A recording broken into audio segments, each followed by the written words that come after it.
The night was colder than usual in the small town of Brookhaven.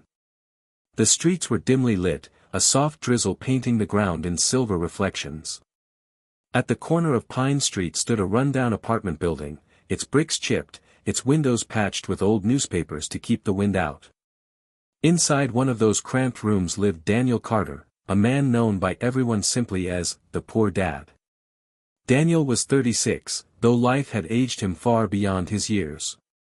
His hands were calloused from long days of labor, odd jobs on construction sites, hauling heavy loads at warehouses, and sometimes even cleaning gutters for neighbors just to earn enough to put bread on the table. His old jacket hung loosely from his frame, and his boots had more patches than leather. But none of it mattered to him, because at the heart of his world was his little daughter, Lily, barely 7 years old.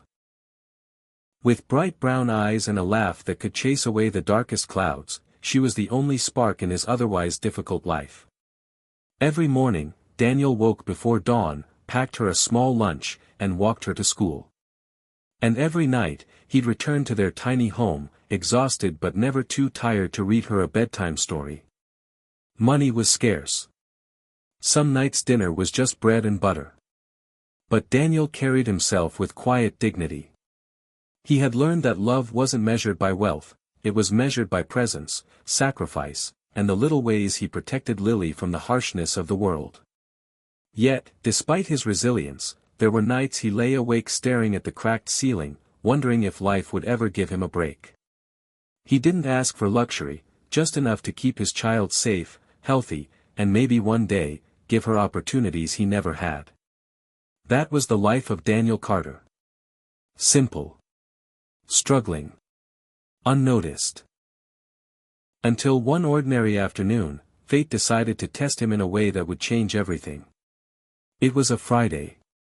The streets buzzed with weekend chatter as families hurried through the shopping district. Daniel had just finished unloading boxes at a local store and was walking home with Lily, holding her small hand in his rough, weathered palm. They passed by a tall building, modern, glass-fronted, with workers busy repairing its upper floors. Lily stopped suddenly. "Daddy, ice cream," she exclaimed, pointing at a vendor across the street. Daniel hesitated. His wallet was nearly empty, but her eyes sparkled with such hope that he nodded with a smile. As they waited for the vendor to scoop a cone, Daniel's attention shifted back to the construction site. Something didn't feel right. The scaffolding looked shaky, the ropes frayed from the constant pull of heavy materials. Years of labor had taught him to recognize danger before others did. And then it happened. A loud crack split the air. Metal groaned. A chunk of the scaffolding gave way, and a pile of wooden beams and cement slabs shifted dangerously above. People screamed as dust and debris rained down. Shoppers scattered in panic, mothers clutching their children, workers shouting warnings. Daniel's heart froze, not from fear for himself, but from the sight that locked his gaze. Just a few steps away, a young boy, maybe 8 years old, stood frozen in terror, directly beneath the falling mass of debris. His wide eyes were glued to the collapsing structure, his small frame too paralyzed to move. Without a thought for his own safety, Daniel dropped Lily's hand and lunged forward. Time slowed. He could hear her scream, "Daddy," but his focus was entirely on the boy. Daniel sprinted, the sound of crashing metal behind him. In a single desperate motion, he dove to the ground, shielding the boy with his own body. He pushed him out of the way just as a heavy slab thundered down, shattering the pavement where the child had stood. Pain ripped through Daniel's shoulder as a piece of wood struck him, but he gritted his teeth and held the boy tightly.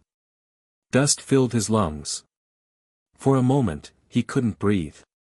Then, slowly, the noise faded into ringing silence. When the cloud of debris settled, bystanders rushed back, gasping at the sight. Daniel was on the ground, bruised and coughing, but alive. The boy was safe, trembling but unharmed in his arms. The crowd erupted with shouts, some praising him, others pulling out phones to record the dramatic rescue. But Daniel didn't care about any of that. He only looked back to where Lily stood, tears streaming down her face, relief washing over her as she saw him moving. "Are you okay, son?" Daniel asked, brushing dust off the boy's face. His voice was soft, steady, as though saving lives was something ordinary. The boy nodded, unable to speak. His eyes were wide with gratitude, and he clung to Daniel as if letting go meant danger would return. Then, through the crowd, a woman's voice pierced the air. Sharp, desperate, and trembling. "Ethan. My baby." Daniel turned his head. Pushing through the bystanders was a woman dressed in an elegant business suit, her heels clicking frantically on the pavement. She dropped her purse, fell to her knees, and pulled the boy into her arms. Tears streaked her flawless face as she smothered him with kisses, checking every inch of him for injuries. The boy, Ethan, hugged her tightly, sobbing into her shoulder. And for the first time, Daniel truly saw her. Tall, graceful, with a commanding presence even in her panic. She wasn't just another worried mother. Her polished demeanor, the murmurs from the crowd, and the way people seemed to recognize her face all whispered the truth. This was Clara Reynolds, the CEO of Reynolds Enterprises, the most powerful woman in the city. And as her tearful eyes met Daniel's, something shifted. She saw not just the man who saved her son, but a soul unlike any she had ever encountered.